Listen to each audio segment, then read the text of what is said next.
Hoy viernes 12 de octubre en Interfaz se inauguró el Foro Internacional Hábitat Escolar para el Aprendizaje de Calidad en el Siglo XXI. No te pierdas todos los pormenores en nuestro reportaje del día. Nos enlazaremos con el doctor Roberto Viller Saixpuro, director general y académico de la ANUYES, Asociación Nacional de Universidades e Instituciones de Educación Superior. Te presentamos la cuarta parte de un trabajo especial sobre el documento Visión y Acción 2030, que elaboró la Asociación Nacional de Universidades e Instituciones de Educación Superior, la ANUYES. ¿Te gustaría estudiar inglés en Canadá? No dejes de ver nuestro reportaje que nos muestra a una institución que ofrece oportunidades a los estudiantes extranjeros interesados en estudiar en el país de la hoja de maple. En nuestra sección dedicada a las telesecundarias, platicaremos con nuestro invitado Alfonso Herrera Peña, director de Medios Audiovisuales e Informáticos de la Dirección General de Materiales Educativos de la SEP, sobre el enfoque pedagógico de las asignaturas en los libros de texto gratuitos de telesecundarias.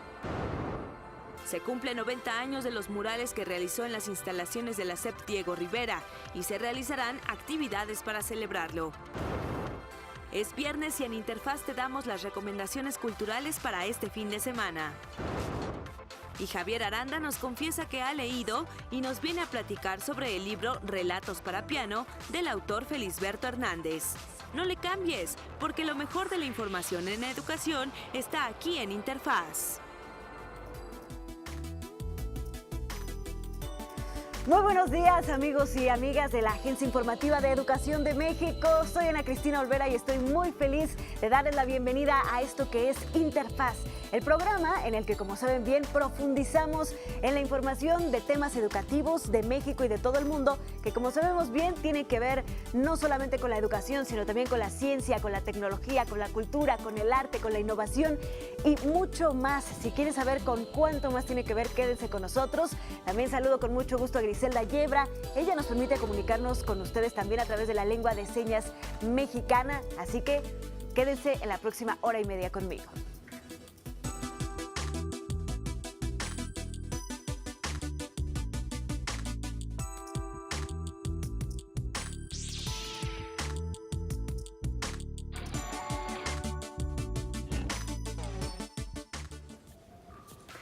Las escuelas, además de ser el lugar donde niños y jóvenes aprenden, niños, niñas y jóvenes aprenden, también son el sitio donde pasan más tiempo después de su hogar. Por ello, una parte importante a considerar para el desarrollo de la educación es precisamente la infraestructura de los centros educativos. De acuerdo con el Fondo de Naciones Unidas para la Infancia, la UNICEF, los espacios escolares son también lugares de convivencia, donde se expresan y desarrollan las relaciones entre los distintos miembros de la comunidad escolar. En el estudio Infraestructura Escolar y Aprendizajes en la Educación Básica Latinoamericana, el Banco Interamericano de Desarrollo señala la relación estrecha que existe entre la infraestructura educativa y el aprendizaje y también el rendimiento de niños, niñas y jóvenes.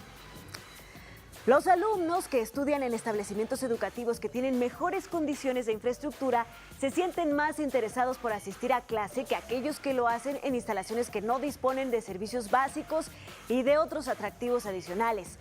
La tasa de abandono escolar en América Latina es del 17% y es mayor en las zonas rurales según la UNESCO.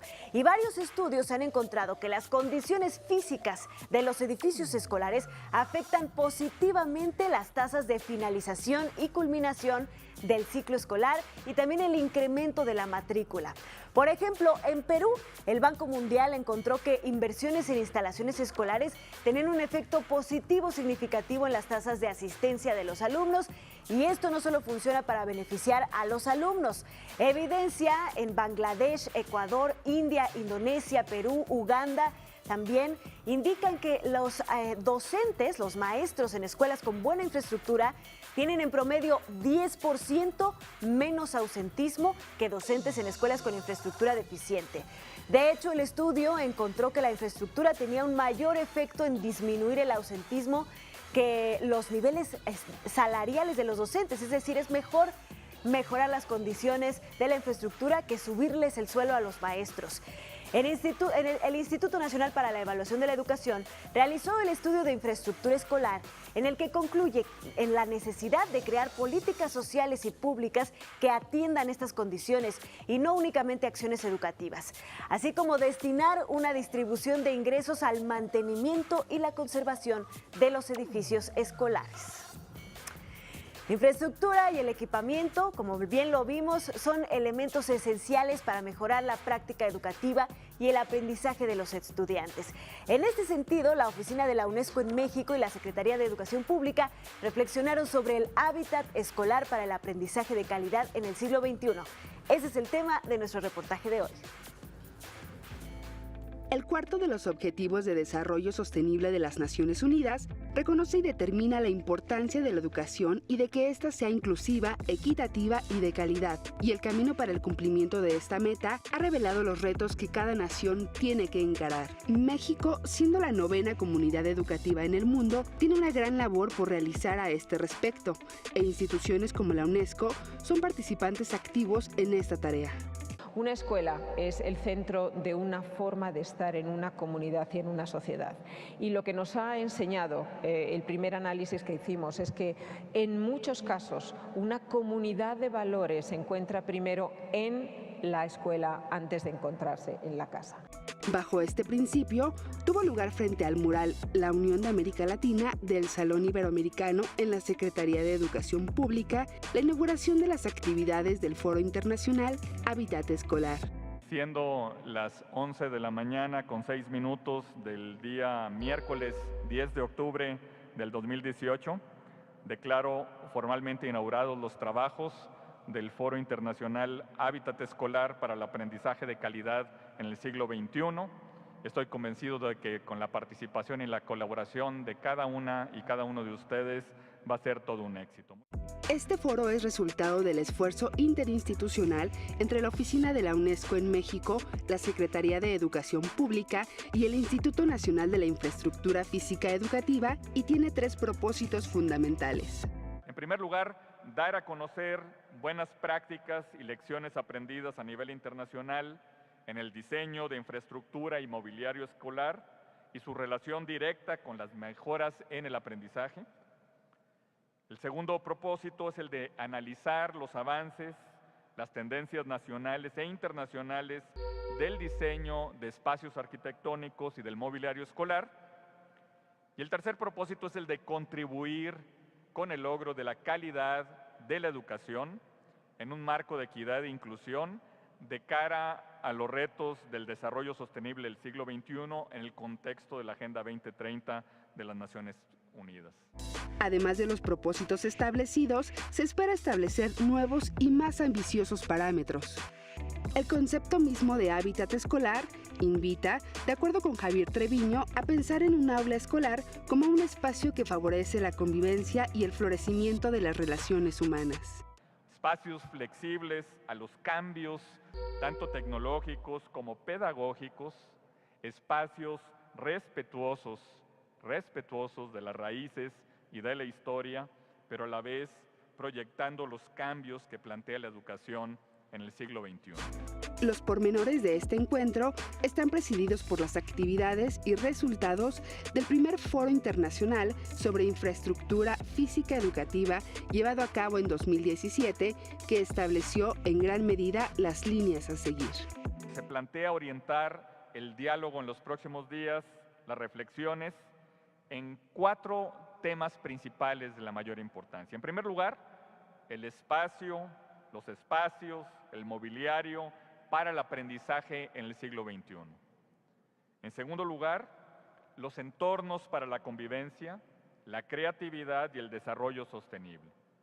En tercer lugar, importantes temas sobre las neurociencias, la tecnología digital, el diseño de las escuelas. Y en cuarto lugar, la flexibilidad y la gestión participativa en el diseño y también la atención a los riesgos socionaturales. El foro cuenta con la participación de 14 expertos nacionales e internacionales en las áreas de arquitectura, diseño, psicología, filosofía, así como investigadores y académicos de las principales instituciones de educación superior en México.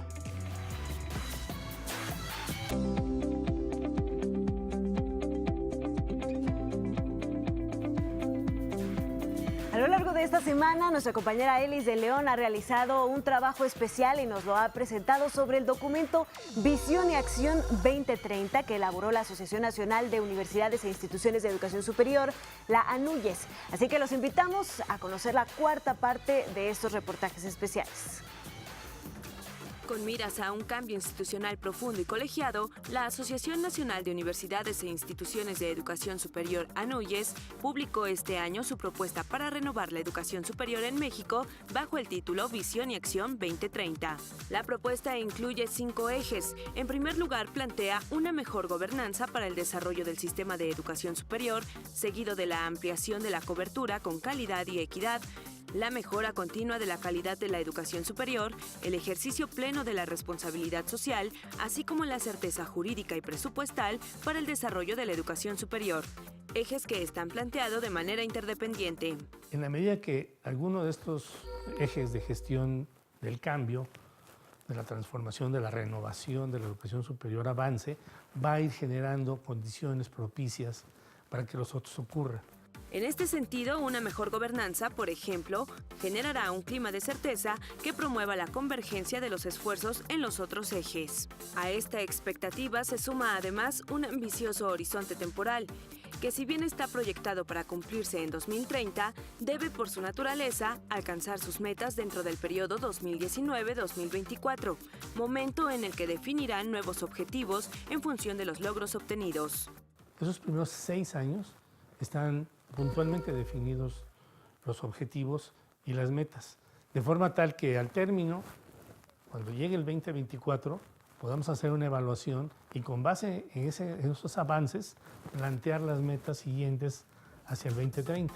Un planteamiento factible de acuerdo con José Aguirre, pero que además de la voluntad requiere de un acuerdo nacional. Técnicamente es factible, si existe la voluntad para llevar a cabo esas transformaciones y asegurar que el país va a llegar al 2024 y al 2030 con una mayor capacidad en los profesionales, con mejores perfiles de egreso y desde luego pues con un país más competitivo.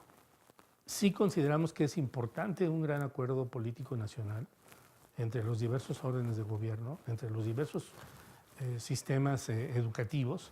A lo largo del camino que siguen estos ejes, el planteamiento de transformación de la ANUYES en materia de educación superior se entrecruza con los Objetivos de Desarrollo Sostenible de la ONU en el vértice del combate contra el rezago. Hay 169 metas, muchas de ellas tienen que ver justamente con la atención al rezago social, económico y desde luego educativo. De manera que lo que nos proponemos es sumar el esfuerzo de las instituciones al logro de estos objetivos, de manera que paulatinamente las brechas se vayan cerrando.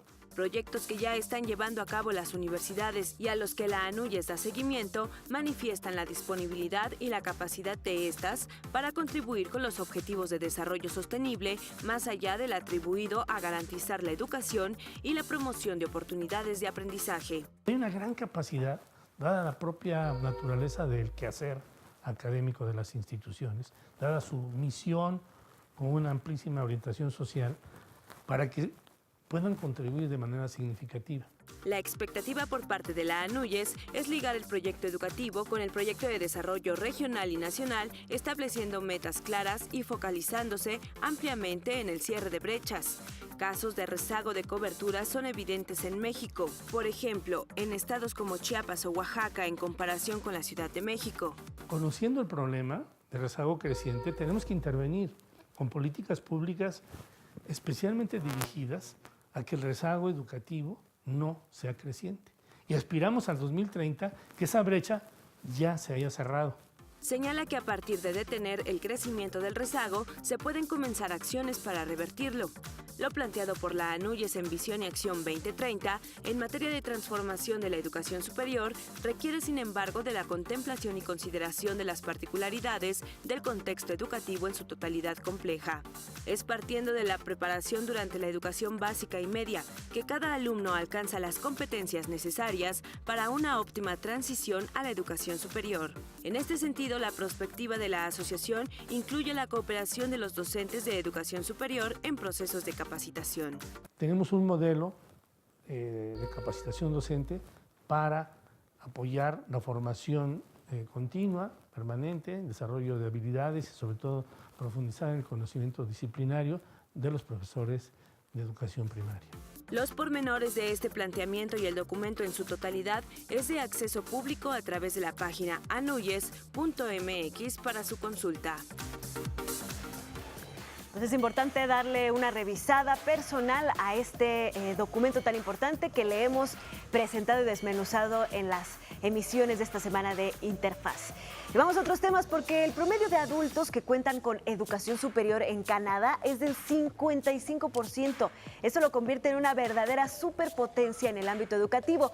Parte de sus programas involucran a instituciones que proponen aumentar las oportunidades y facilitar trámites para los estudiantes extranjeros que estén interesados en estudiar en el país de la hoja de Maple. Realizar una estancia académica en el extranjero expande la visión cultural y social de las personas. Además, desarrolla la capacidad de hablar en otro idioma. Para fomentar los estudios en el extranjero, las embajadas realizan una gran labor como puente entre México y los demás países. Ejemplo de ello es la Embajada de Canadá en México, que a través de instituciones como Class Education se propone aumentar las oportunidades y facilitar los trámites para los estudiantes interesados en visitar el país de la hoja de Maple. Hace unos 24, 25 años empezamos con la misión de promover la educación canadiense aquí en México para los mexicanos que tienen el deseo de empezar un viaje en el extranjero y acompañarlos en ese proceso.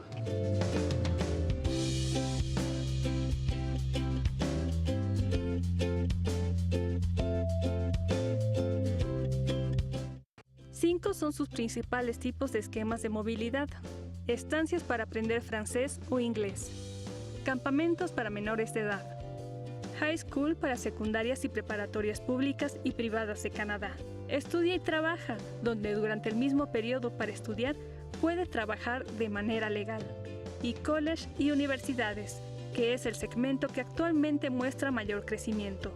Orientar y acompañar a los estudiantes a lo largo de su proyecto en Canadá es la misión de Class Education. Los trámites y permisos de estudios son avalados por la sección de inmigración de la Embajada de Canadá en México.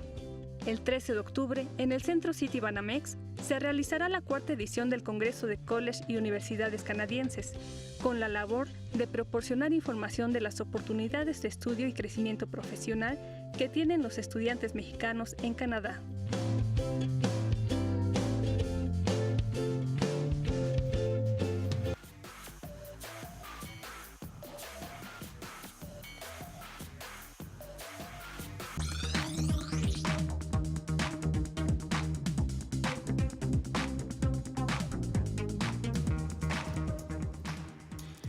Gracias por continuar con nosotros en Interfaz. Y bueno, de Canadá llegó nuestra sección de Estudiar en el Mundo, en la que en esta ocasión vamos a viajar hasta el Reino Unido, específicamente a Nottingham. Todo esto gracias a la experiencia de Andrea de la Fuente. Ella, gracias a una beca del Consejo Nacional de Ciencia y Tecnología, que es una de las instituciones que más becas otorgan en nuestro país para posgrado, tuvo la oportunidad de estudiar una maestría en ciencias especializadas en tecnologías de la información allá en la Universidad de Nottingham, en el Reino Unido. Andrea, bienvenida, muchas gracias por estar con nosotros. Hola, muchas gracias por la invitación. Bueno, pues hemos hablado de muchas becas aquí en Interfaz, muchas para estudiar inglés, que otorga la SEP, otras que otorga el Instituto Politécnico Nacional, la UNAM, etcétera, incluso también Movilidad Nacional. Pero yo creo que las becas del CONACYT son unas de las más emblemáticas de nuestro país y también, tú me lo dirás ahorita, una de las que más trabajo cuesta Sí, cómo no. conseguir. Platícanos, Andrea, ¿cómo es este proceso para lograr conseguir una beca para un posgrado, maestría específicamente en CONACYT? Sí, bueno, la experiencia que tiene el CONACYT, en primer lugar agradezco mucho la oportunidad de haber ido a estudiar al extranjero y bueno, el proceso es complejo en el aspecto de que primero uno tiene que decidir cómo va a aportar al país, principalmente a nivel tecnología o ciencias. Y ya que uno tiene identificada la carrera o el rubro que se quiere tomar, entonces ya se hace un trato con la universidad y esperando que tenga un convenio con el CONACYT. Entonces, exacto, solo se puede ir a las universidades con las que CONACYT tiene convenio, ¿no? Se puede ir también a otro tipo de universidades, sin embargo hay una diferencia de pago y bueno, no hay como un acuerdo entre ellos, se tiene que aportar un poco más. Sin embargo, ya una vez que se tiene el acuerdo con las universidades, y las universidades en el mundo están muy conscientes de lo que significa y representa la inversión en México para los estudiantes. Y entonces, bueno, ya a partir de ahí se entra el concurso y bueno, es un concurso bastante nervioso porque se tiene que tener todos los documentos ya una inversión de entrada y bueno, todo listo, visa y todo, nada más para esperar que ya se tenga ¿Qué tipo de documentos más o menos? Porque sé que te piden, por ejemplo, cartas de recomendación muy específicas, así es, proyectos, etcétera, ¿no? Así es, bueno, se solicita un promedio bueno dentro de la carrera, se necesita haber terminado con titulación y con cédula profesional. Un buen nivel de inglés dependiendo hacia dónde se vaya, sobre todo si es, bueno, Inglaterra tiene el británico, es un poco más específico. Y también se necesita la carta de aceptación, las cartas de recomendación, que en este caso volteé a ver a mis compañeros y maestros de la universidad en un primer momento.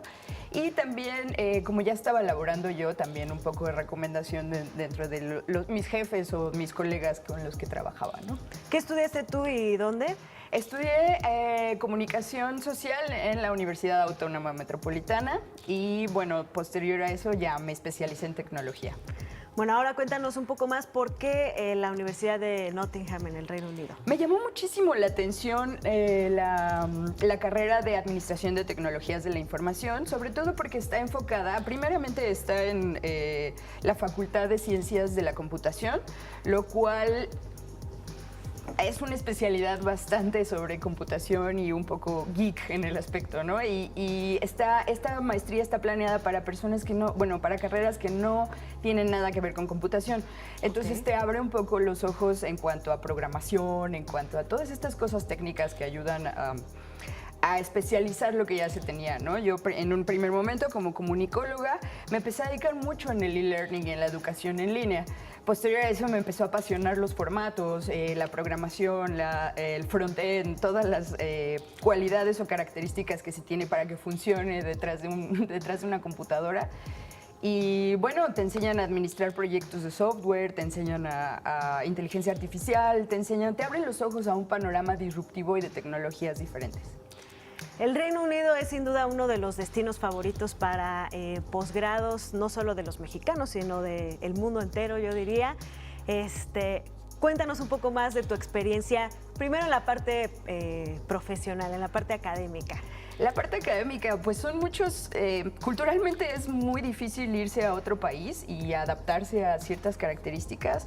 Y curiosamente en Inglaterra la población que está estudiando una maestría casi todos son extranjeros. Sí. Es muy difícil encontrar a nivel posgrado británicos como tal, pero los que existen son muy jóvenes. Entonces, bueno, yo entré de 26 años, 26, 27 años a la maestría, mientras los chicos de maestría en computación tenían 22, 23. Entonces, esa brecha hace sentirse un poco más joven y pues echarle ganas dentro de la carrera, ¿no? Y bueno, mis amigos de la India, de Pakistán, británicos, coreanos, es una experiencia multicultural bastante interesante.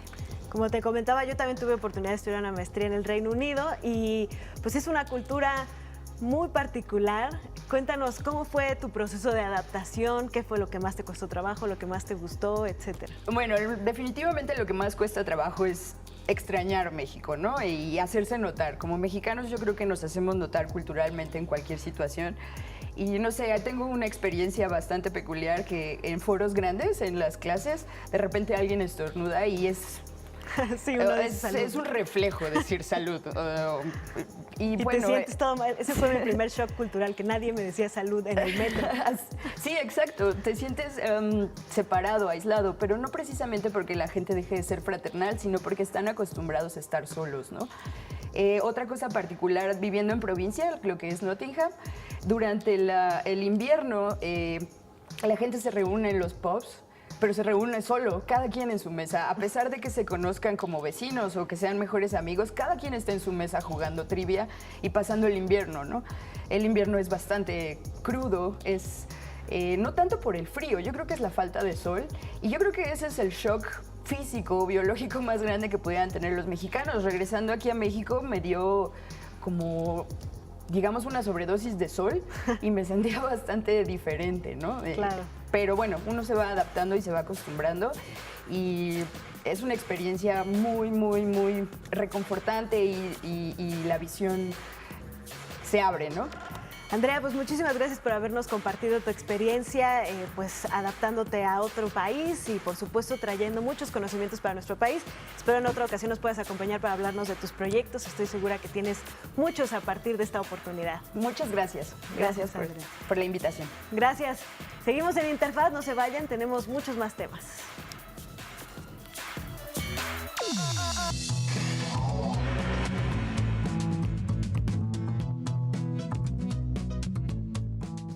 Y bueno, es viernes y como pues lo hicimos desde el viernes pasado en el que inauguramos esta nueva sección de Telesecundaria, ya está con nosotros en el estudio Alfonso Herrera Peña, director de Medios Audiovisuales e Informáticos de la Dirección General de Materiales Educativos de la Secretaría de Educación Pública. Y hoy hablaremos de un tema muy importante.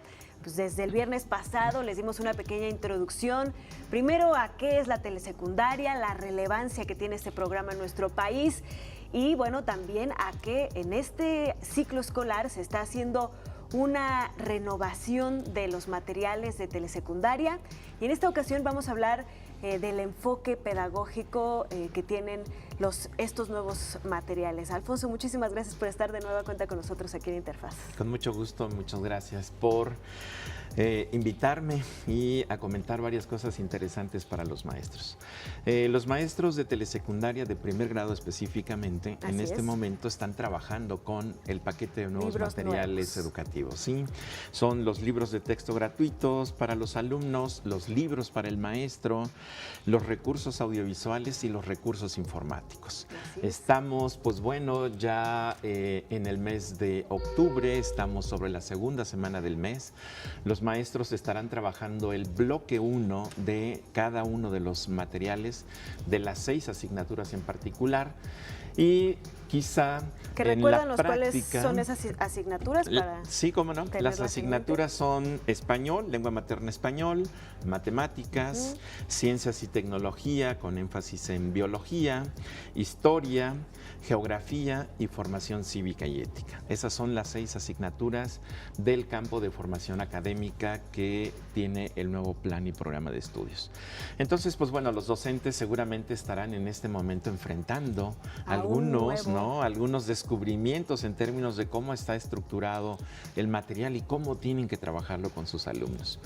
Y bueno, pues para poder apoyarlos hemos desarrollado algunos materiales, algunos recursos audiovisuales para que entiendan, comprendan, amplíen su conocimiento de cuáles son los enfoques con los que se deben de trabajar las diferentes asignaturas. Porque no es solo que tengan libros nuevos, sino que además se está planteando que se aborden de forma distinta, ¿no? Que haya un cambio en la forma de enseñar con base en estos nuevos conceptos como lo son el aprender a aprender, el poner la escuela al centro, etcétera, ¿no? Por supuesto. Y qué bueno que lo mencionas, porque efectivamente las asignaturas responden al plan y programa de estudios que ya está vigente en este ciclo escolar. Y entonces, en función de eso, pues hay aprendizajes esperados que hay que lograr. Y por cada asignatura hay un enfoque específico. específico. Hablaré así como un ejemplo de la asignatura de historia, ¿no? En historia, por ejemplo, viene pues una sección diferente que no se había trabajado en años anteriores, que son las UCAs. ¿Qué son las UCAs? Las UCAs son las unidades de construcción del aprendizaje. La idea es que a través de las UCAs los alumnos, los maestros investiguen sobre determinados acontecimientos históricos para poder comprenderlos. Claro. Entonces, claro, porque digamos que los recursos para investigar sobre la historia están todos a nuestra disposición, ¿no? Ya no sirve de nada estarse aprendiendo, sino más bien aprender a utilizar estos diferentes recursos, ¿no? Cierto. Y entonces, bueno, pues para poder orientar o para tener más información, los maestros pueden consultar recursos audiovisuales que tenemos en el portal de Telesecundaria. Estos recursos audiovisuales en donde tenemos a especialistas platicando, hablando sobre cómo están estructurados los nuevos libros de texto gratuito en función de estos enfoques pedagógicos. Los pueden encontrar en nuestro portal, es muy sencillo, pueden ingresar a la sección de maestros y en la sección de maestros encontrar ahí una sección, una sección que tiene que ver con cursos, y en cursos de manera específica vienen las 6 cápsulas que están o que hablan sobre estos enfoques pedagógicos. Hay algunas sugerencias para cómo trabajarlos en el aula y que seguramente enriquecerá mucho la comprensión y la intervención de los maestros para poder trabajar estos contenidos.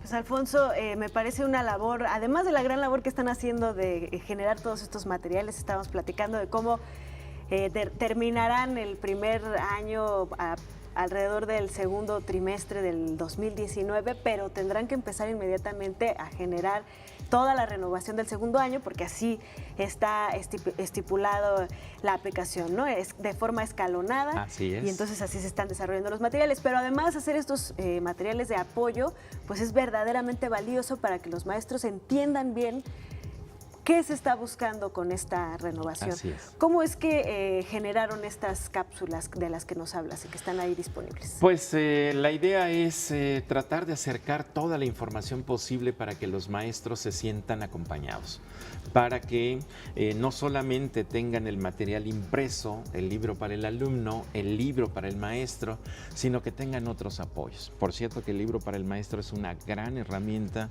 pensada, diseñada, para que los maestros comprendan también cómo es que está organizado, cómo está estructurado el material, pero aparte hay orientaciones didácticas que se les están haciendo para que puedan implementarlas en el aula, ¿no? El maestro de telesecundaria necesita de estos apoyos y por eso desde acá, desde la Dirección General de Materiales Educativos, estamos desarrollando estos apoyos para que se sientan acompañados, para que no sientan que están abandonados y que hay alguien que está respaldando, que está apoyando su intervención frente a los grupos. Claro.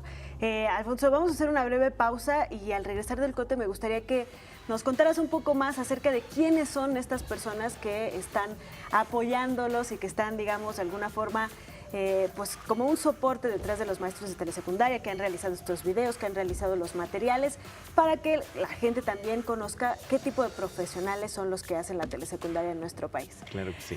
Hacemos una breve pausa y regresamos. Estamos en Interfaz.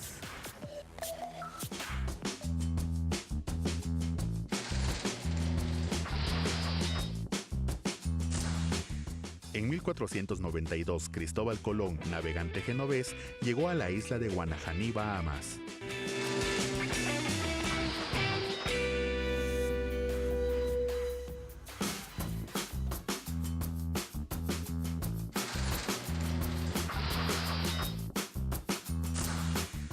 Día de la Raza.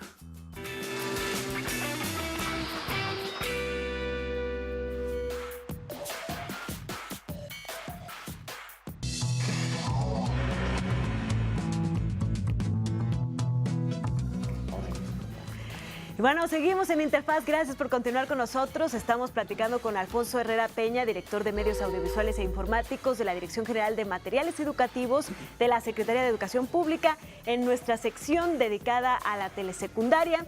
Estábamos platicando sobre pues cuáles son estos distintos enfoques pedagógicos que tienen los nuevos materiales de apoyo de la telesecundaria, que incluyen libros de texto, que incluyen materiales audiovisuales, otros materiales interactivos electrónicos.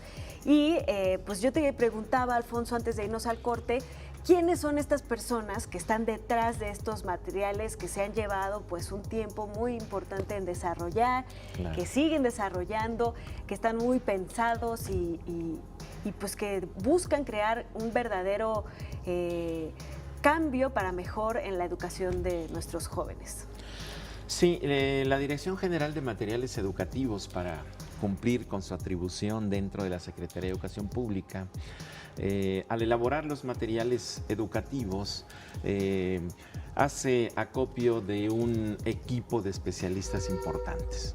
Estos especialistas trabajan en cada una de las disciplinas, coordinados por nuestra Dirección General de Materiales Educativos, y se integran por cada una de las asignaturas que tenemos. En este caso, para primer grado son 6.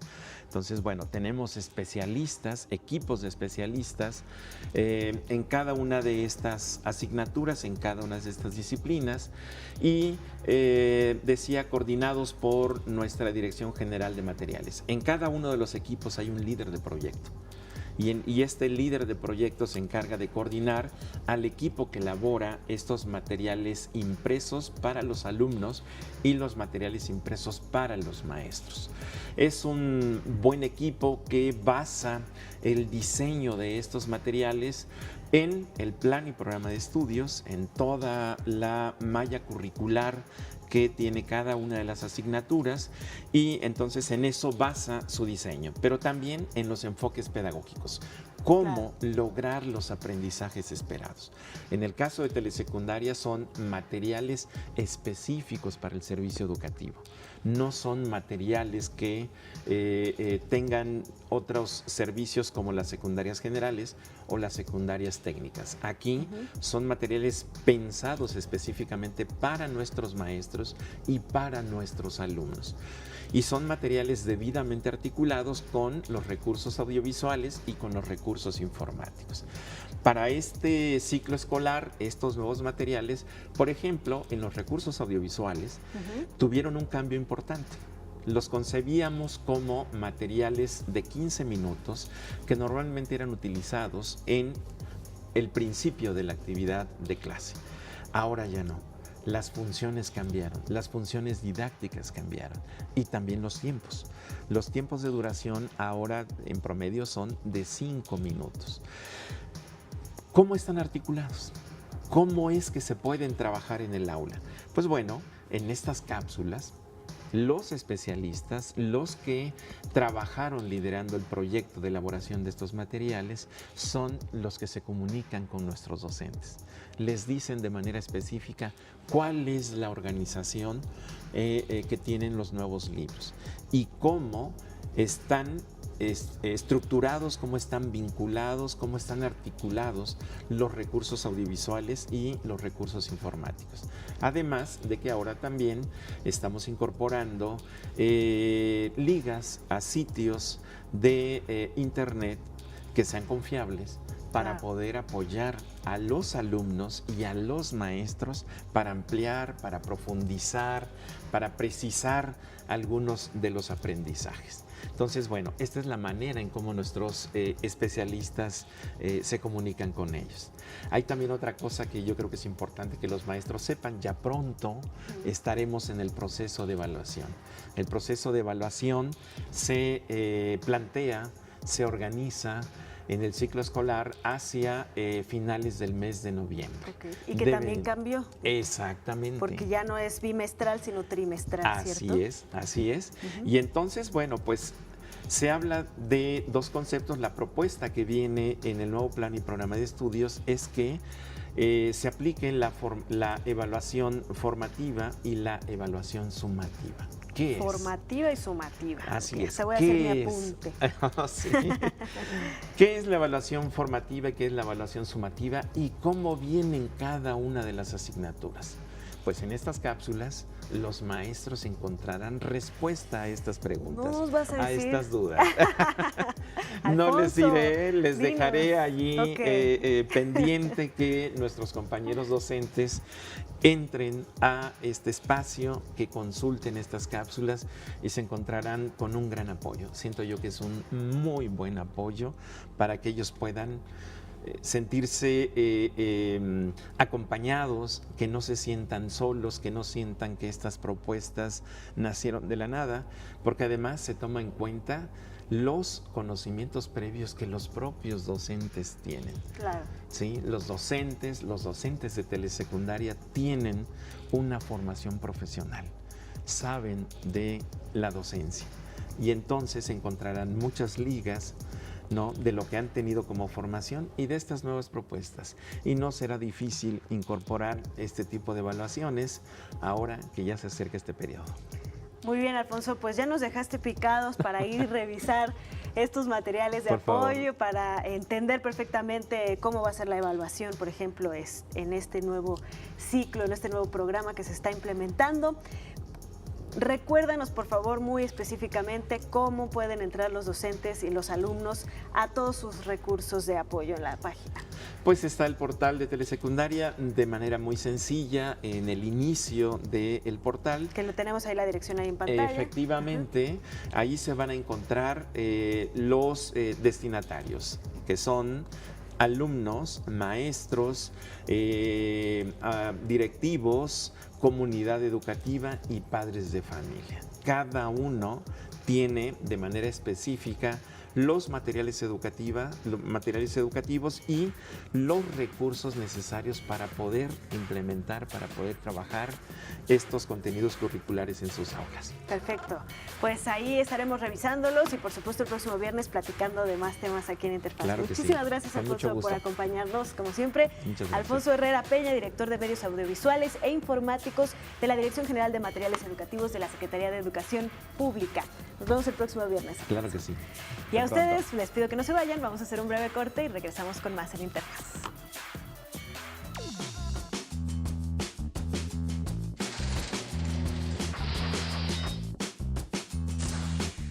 En 1968 se inauguran los 19º Juegos Olímpicos en la Ciudad de México.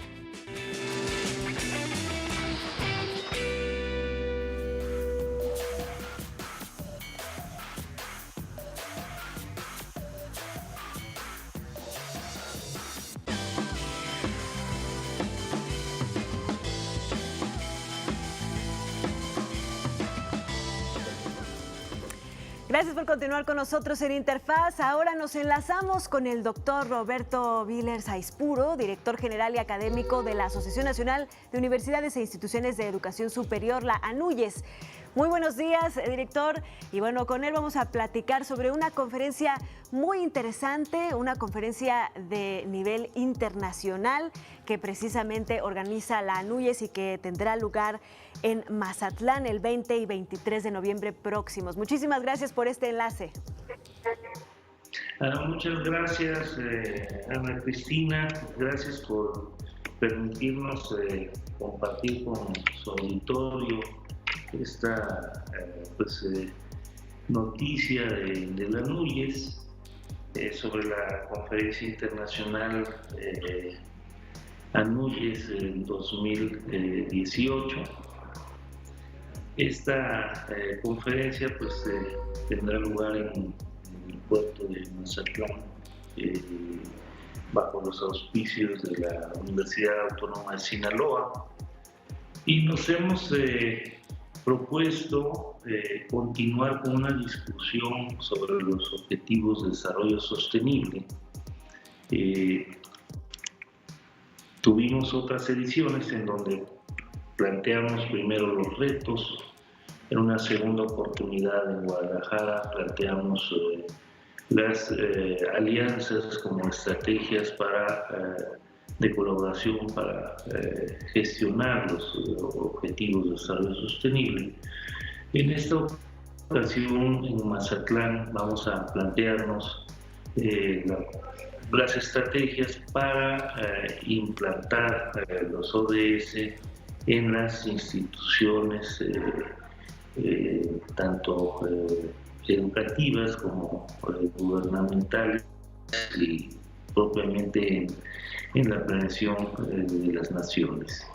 Ese es, digamos, el tema que estaremos planteando en Mazatlán del 21 al 23 de noviembre. Así es, director, y bueno, es de suma relevancia. Recordemos, son 7 los objetivos de desarrollo sostenible que se han planteado a las naciones miembros de la Organización de las Naciones Unidas y que están planteados, digamos, con una meta al 2030. Yo quisiera preguntarle qué tipo de instituciones participarán en esta reunión. Hemos convocado a nuestros pares de organizaciones de universidades de diferentes partes del mundo y tenemos las confirmaciones de Alemania, de España, de Colombia, tenemos también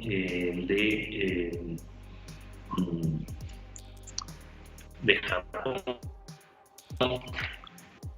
Canadá, y desde luego instituciones y organizaciones de educación superior como la Organización Universitaria Interamericana, universidades tanto del extranjero como nacionales. En fin, hay todo un programa con gente de más alto nivel en el planeta, que va a discutir justo sobre 4 ejes fundamentales que nos ha señalado la Organización de las Naciones Unidas para atender estos objetivos de desarrollo sostenible de la Agenda 2030.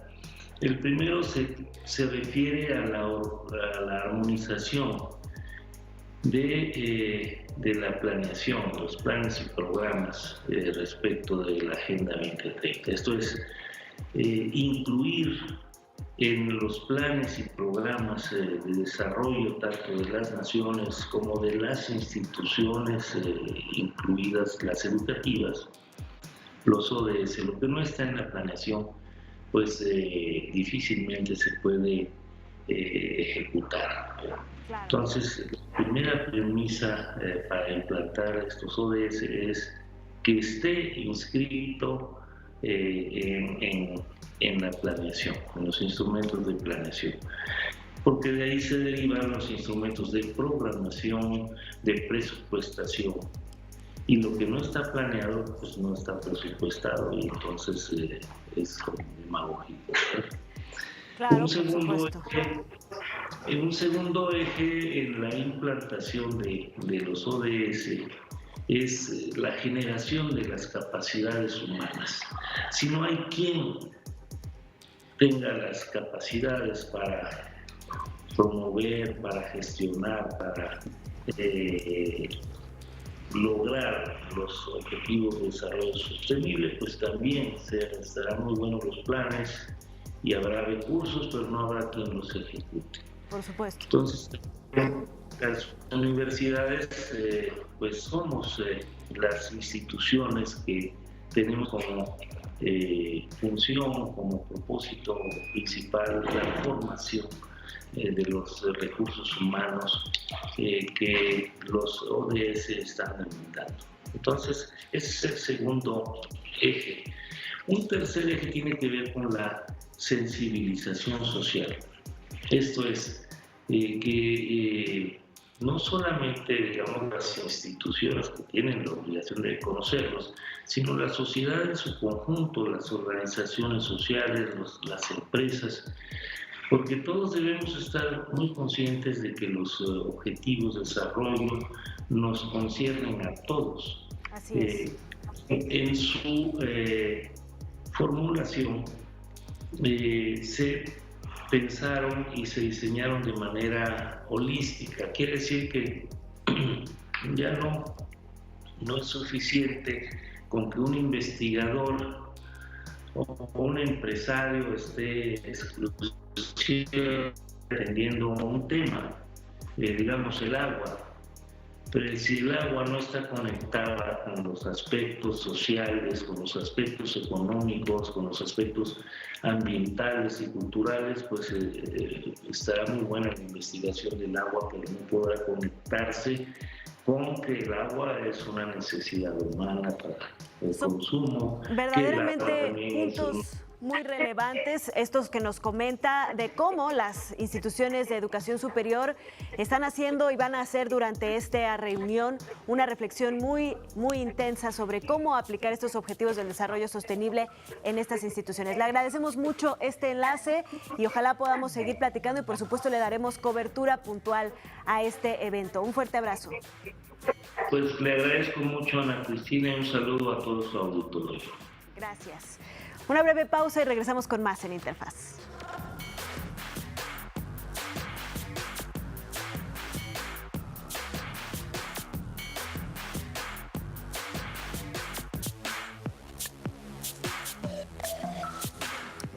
Entre 1923 y 1928, Diego Rivera pintó los muros de los corredores y las escaleras de la Secretaría de Educación Pública. Con motivo de su 90 aniversario, los murales podrán ser disfrutados por el público, pero acompañados de diversas actividades culturales, académicas, de investigación, todo esto del 24 de octubre al 11 de noviembre. Y para conocer todos los detalles, le invito a ver esta entrevista interesantísima con Héctor Orestes Aguilar, director general de Proyectos Editoriales y Culturales de la Secretaría de Educación Pública. Amigos de la Agencia Informativa de Educación de México, hoy los saludo con muchísimo gusto desde la calle de República de Argentina. Estamos de manteles largos y estoy a punto de iniciar una interesantísima charla con Héctor Orestes Aguilar. Él es director de Proyectos Editoriales y Culturales de la Secretaría de Educación Pública y estamos muy felices porque se cumplen 90 años de que Diego Rivera terminó de plasmar su obra en las paredes de este magnífico edificio que es una joya de la arquitectura mexicana, de la cultura, del arte. Y pues la Secretaría de Educación Pública, junto con instituciones como el Colegio de México, la Universidad Iberoamericana, la UNAM, por supuesto, están preparando un festejo de grandes magnitudes. Maestro, muchísimas gracias por esta conversación para la Agencia Informativa de Educación de México. Gracias a ustedes, Ana Cristina, por invitarme. Cuéntanos un poco de qué se trata este evento, de qué se compone y cómo vamos a festejar estos 90 años de la obra de Diego Rivera. Esto es un breve ciclo que se compone de un seminario, una actividad académica que va a tener lugar los días 24 y 25, miércoles 24, jueves 25 de octubre, aquí en el edificio matriz de la Secretaría de Educación, con invitados esencialmente del Instituto de Investigaciones Estéticas de la Universidad Nacional Autónoma de México, especialistas en la obra de Diego Rivera. También vienen especialistas de universidades estadounidenses y con otros invitados de otras instituciones que van a hablar precisamente de la obra de Rivera aquí en los murales de la Secretaría. Efectivamente, en noviembre de 1928 concluyó Rivera la instalación de los murales y ahora, 90 años después, estamos celebrando este acto como uno de los gestos fundadores de la cultura moderna mexicana.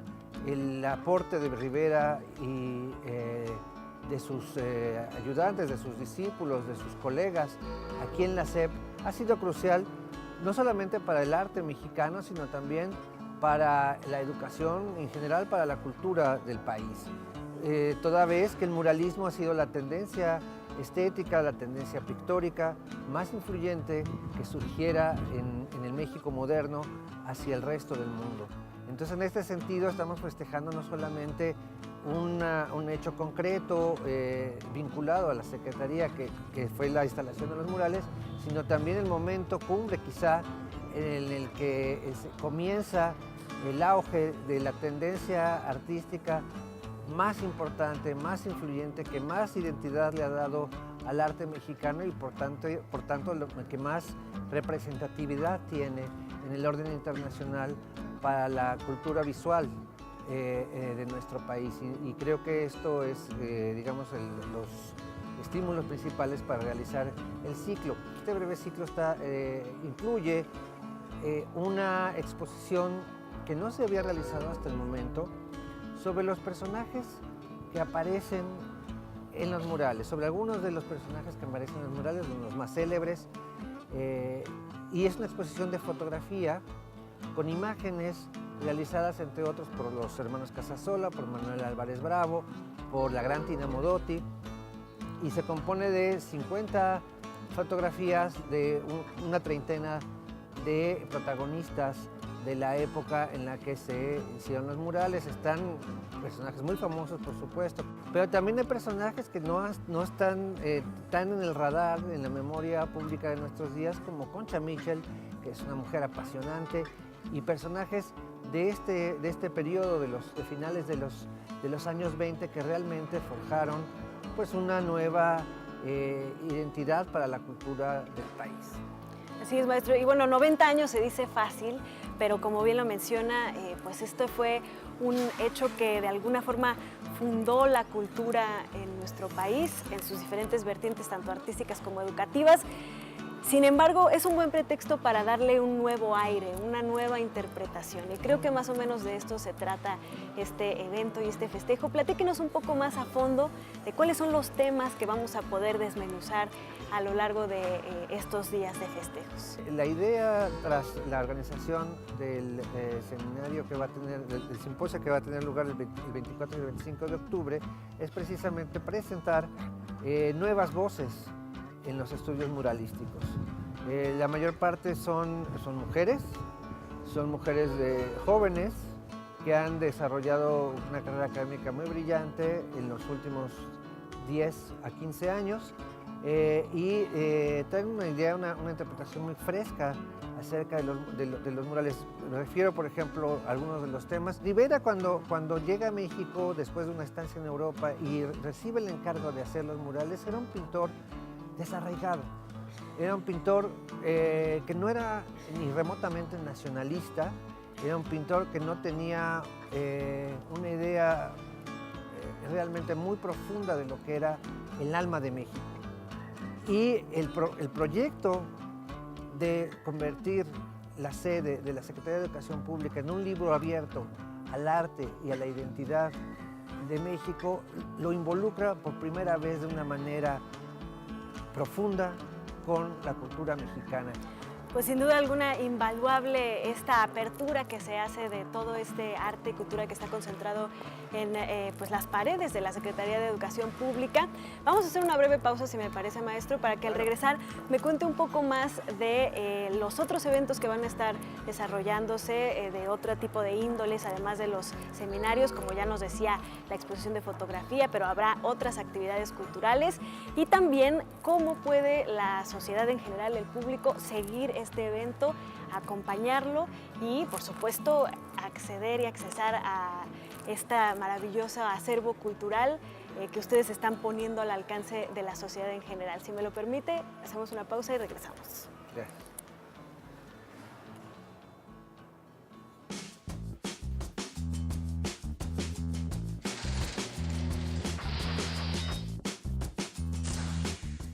En 1850 en Pensilvania se abre la primera universidad de medicina para mujeres.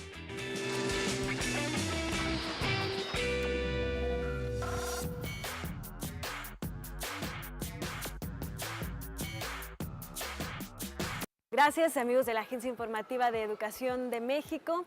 Seguimos aquí platicando en la sede de la Secretaría de Educación Pública en el Centro Histórico de la Ciudad de México, en la calle de República de Argentina, sobre los festejos que se están organizando y que se llevarán a cabo por los 90 años. Se cumplen 90 años de que Diego Rivera terminó de plasmar todos los maravillosos murales que muchos hemos tenido la oportunidad de recorrer, pero que en esta ocasión pues se le está dando una nueva vida y se están haciendo más accesibles para que toda la gente los conozca. Y estamos platicando con el maestro Héctor Orestes Aguilar. Él es director de proyectos editoriales sensoriales y culturales. Maestro, antes de esta pausa, pues nos estaba contando un poco más sobre los otros eventos que van a estarse llevando a cabo alrededor de los seminarios en los que van a estar participando distintos investigadores nacionales e internacionales. Sí, esencialmente quisiera retomar la mención de uno de los actos muy importantes donde va a estar presente nuestro secretario, nuestro titular, el secretario Otto Granados Roldán, que es la presentación de 2 libros que se prepararon ex profeso para este ciclo, que son el libro Paseos por los murales de la SEP, que es una guía muy práctica, escrita para la ciudadana y el ciudadano de a pie, para los visitantes del edificio, del recinto de la SEP esencialmente, y un libro elaborado a partir de artículos de especialistas que se llama Los murales de la SEP, libro abierto al arte y la identidad de México, que ya recoge las, digamos, nuevas visiones acerca del muralismo de las que hemos venido hablando en el segmento anterior. La presentación de estos 2 títulos tendrá lugar el día 25 de octubre a las 12 del día, aquí en el edificio de la SEP, en el Salón Iberoamericano, y quienes asistan podrán llevarse, por supuesto, un ejemplar de cada una de estas obras. Son obras que la Secretaría ha concebido precisamente para que tengan la mayor difusión posible, aunque los tirajes, como siempre, son limitados, pero creo que en el marco de esta celebración de los 90 años de la instalación de los murales de Diego Rivera en el recinto central de la SEP, uno de nuestros gestos institucionales más importantes es precisamente darle acceso al mayor número de lectoras y lectores posibles de estas 2 horas, por eso se van a obsequiar. Con eso terminaría el simposio. También vamos a estar publicando una serie de materiales para los visitantes de los murales que no existían. Por ejemplo, un mapa de localización de los murales. El gran recinto de la SEP es un poco laberíntico y no es tan fácil reconocer la ubicación de los murales, saber dónde están, por ejemplo, los escudos nacionales que se concibieron para cada uno de los estados de la República, que luego muchos no se han utilizado, pero hay también, por ejemplo, una heráldica nacional aquí en los muros de la Secretaría, y hay también, por ejemplo, inminente la publicación de un folleto que acompaña la exposición fotográfica que habíamos mencionado antes, que es, digamos, cuáles son los personajes célebres o algunos de los personajes célebres que están representados en los muros de aquí, de las calles de Argentina y de Brasil, dentro del recinto de la Secretaría. Y es muy interesante porque uno puede, a partir de estos folletos que no existían, insisto, son materiales pedagógicos que no se habían elaborado, uno puede ir identificando dónde está Frida Kahlo, las varias veces que está pintada Frida Kahlo aquí, las varias veces que aparece representado el propio Diego Rivera, Salvador Novo y Rockefeller, y toda una gama de personajes que están más bien en el segundo plano de la memoria histórica, pero que contribuyen de manera definitiva a la formación del México moderno. Yo quiero rescatar sobre todo la figura de un gran personaje que participó en el movimiento zapatista, digamos, el gran intelectual orgánico del zapatismo, que fue Atilio Montaño, y que está retratado aquí en los murales de la SEP, y que precisamente con esta guía que estamos publicando, que es un folleto, un políptico muy sencillo, pues va a ser localizado más fácilmente para quien quiera venir y contemplar este mural de Montaño, que es magnífico. Finalmente, maestro, ¿cómo se pueden seguir estas actividades? Es decir, ¿va a haber publicaciones en redes sociales, además de obviamente estos materiales que están preparando para el público en general? Esencialmente los invito a que visiten la página de la Secretaría de Educación Pública, donde se va a estar continuamente mención al ciclo, que vean también las redes sociales de la SEP, la cuenta de Twitter, la cuenta de Facebook. Ahí estaremos posteando, subiendo compartibles con la información acerca del ciclo, Y yo los invito a que reserven estos 2 días, 24 y 25 de octubre, para que vengan aquí al simposio académico, para que vengan el 25 a las 12 al Salón Iberoamericano por sus libros, que se queden después de eso, porque habrá visitas guiadas con precisamente los grandes profesionales que tenemos en la Secretaría, que conocen al dedillo la historia de los murales, su instalación, su culminación, cómo fueron, digamos, componiéndose estas grandes páginas abiertas a la historia y a la identidad mexicanas, que están abiertas para todo público, y que se acerquen más a la Secretaría, a este aspecto tan importante que es el recinto de la SEP como un reservorio de la memoria cultural e histórica de México. Por supuesto, maestro, pues ahí está la invitación abierta para que se acerquen a este maravilloso acervo cultural de la Secretaría de Educación Pública y de todos los mexicanos a través de este evento. Por supuesto, nosotros estaremos dándole un seguimiento muy puntual a todo lo que suceda durante estos festejos de los 90 años de la culminación de estos murales, y agradecemos muchísimo esta primera charla introductoria para la Agencia Informativa de Educación de México. Cristina, un placer. Gracias. Y bueno, en estos momentos se está llevando a cabo en Chetumal, Quintana Roo, el Foro de Consulta Estatal número 19 por un acuerdo nacional sobre la educación. Las mesas de diálogo se realizan en el Centro de Convenciones de la ciudad, donde maestros, estudiantes, padres de familia y autoridades educativas están presentando sus propuestas en materia educativa. Mañana sábado se realizarán 2 foros más, uno en Campeche, en el Centro de Convenciones Campeche 21 a las 10 horas, y a las 18 horas se llevará a cabo el foro número 21 en Yucatán, en el Poliforum Samná del Complejo Deportivo Cuculcán. El lunes en Interfaz, por supuesto, le tendremos todos los detalles de estos 3 foros de consulta estatal por un acuerdo sobre la educación.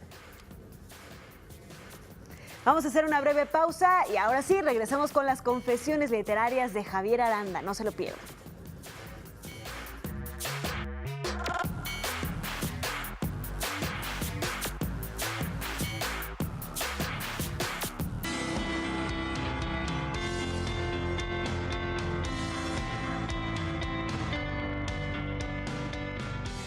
Pues llegamos al final de Interfaz, pero el broche de oro es, por supuesto, las confesiones literarias de Javier Aranda. Muchísimas gracias por estar con nosotros esta mañana, Javier. Hola, buenos días, Cristina. Qué gusto estar aquí. El gusto siempre es nuestro de tenerte aquí en el escritorio de Interfaz. Cuéntanos hoy tu confesión, confiésanos qué has leído esta vez. Bueno, confieso que he leído en un nuevo lenguaje la palabra Frida Kahlo. Ah, sí. Que es así. Ahorita lo vi en el lenguaje de las señas, es cierto, de nuestra compañera que me enseñó. Entonces es lo último que he leído. Y además de eso, bueno, he leído a un autor que me sorprende mucho. Alguna vez José Emilio Pacheco dijo que tenemos a los clásicos griegos, pero en realidad no sabemos si eran los mejores escritores o los mejores filósofos. Dice, yo me quedo con la duda porque vino una catástrofe, se perdieron cosas, y no estamos seguros que los textos o las cosas que se recogieron entonces eran las que más valían la pena. Entonces yo me he puesto a pensar que si llevamos o trasladamos eso a nuestros días, pues si hay una catástrofe, seguramente quedarían algunos de los libros que están en las múltiples librerías de todo el mundo, y eso no garantiza que sean los mejores tampoco. Claro, los que hay más copias seguramente. Los que hay más copias, los que tienen más marketing, digamos, pero sin duda perderíamos también la ruta de autores fundamentales. Hablamos ya de un brasileño que estaba fuera de todo mercado, y ahora me encuentro con otro autor que, a pesar de haber sido reconocido por escritores como Ítalo Calvino, que es genial y muy reconocido, a pesar de haber sido reconocido por García Márquez, que dijo que sin Felisberto Hernández él no habría sido el escritor que es. Eso dijo García Márquez. Y Cortázar dijo que Felisberto nos daba una llave para ver el futuro de la literatura. A pesar de todo eso, pues es un autor realmente que no circula entre nosotros. Es un autor de literatura fantástica, si quieren llamarlo así, o queremos llamarlo así, pero tiene unas propuestas que realmente siempre te sorprenden. Todos sus textos guardan o encierran, así como en un capullo, un misterio. El misterio ni siquiera, si nos atenemos a lo que escribió Felisberto de su propia narrativa, de sus cuentos, ni siquiera él lo conoce. Dice, de repente me aparece una especie de planta dentro de mí y lo único que quiero es que sobreviva. Es un relato, es un cuento, es una novela. No sé qué tamaño tendrá, no sé hacia dónde crecerá. Yo solo quiero que pueda vivir y que tenga su vida propia. Yo creo que resume de esta manera muy bien el sentido de sus cuentos. Cuando te acercas a él, a sus relatos, no sabes ni para dónde, porque hay una relación en donde las cosas nos hacen pensar que no las hemos visto como son, quizá en realidad, y también nos hace pensar que nos cosificamos de muchas maneras con emociones absurdas, con emociones a veces bastante oscuras, que nos cosifican y nos reducen a ser casi una muñeca o un muñeco, ¿no? Entonces la relación, digamos, entre mundo de objetos y personajes siempre están interactuando y creando una tensión. Ya no sabes qué es más emocionante, si la vida de las cosas o la vida de los hombres que nos presentan. Entonces es un autor interesante en donde otra constante, además del misterio, es la musicalidad de su prosa.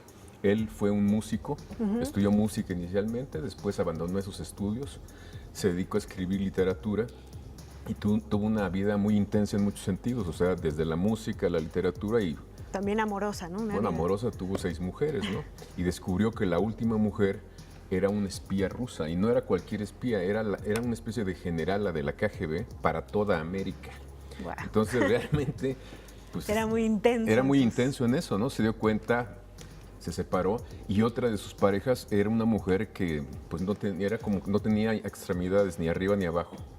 Y él decía, que para hacer el amor se quitaba toda esa armadura externa, y pues te habla también del tipo de intensidades que procuraba y que tenía este escritor uruguayo, que casi pasa inadvertido, que ha empezado a circular nuevamente, y que ojalá que los jóvenes de ahora se acerquen a él, porque es todo un maestro del estilo. Es un personaje que nos ayuda a entender, a meternos a ese mundo de la escritura, a darle un giro y sacarle el mejor provecho como lector y como escritor. Por eso comento lo de los jóvenes, porque si se van a poner solamente las novedades que están en las vitrinas o en los almacenes, pues... Por eso te tenemos a ti aquí todos los viernes, Javier, para que nos des luz sobre estos temas. Entonces, Felisberto Hernández, uruguayo. Relatos para piano. Relatos para piano. O lo que les caiga en las manos. Lo que les caiga en las manos de Felisberto Hernández, ya lo decía Gabriel García Márquez y etcétera. Cortázar, alguna razón tendrá, ¿no? Exacto. Muchísimas gracias, Javier, por esta recomendación. Nos vemos la próxima semana. Claro que sí. Y gracias a todos ustedes que nos acompañaron en esta emisión de Interfaz. Espero que la hayan disfrutado tanto como yo. Y recuerden que tenemos una cita el próximo lunes a las 9 de la mañana. Gracias también a Griselda Yebra, quien nos ayuda siempre a comunicarnos con ustedes también a través de la lengua de señas mexicana y aprender cosas como Frida Kahlo. Así que aprendan con nosotros todos los días y síganos en redes sociales, AIEDMX. Que tengan un buen fin de semana.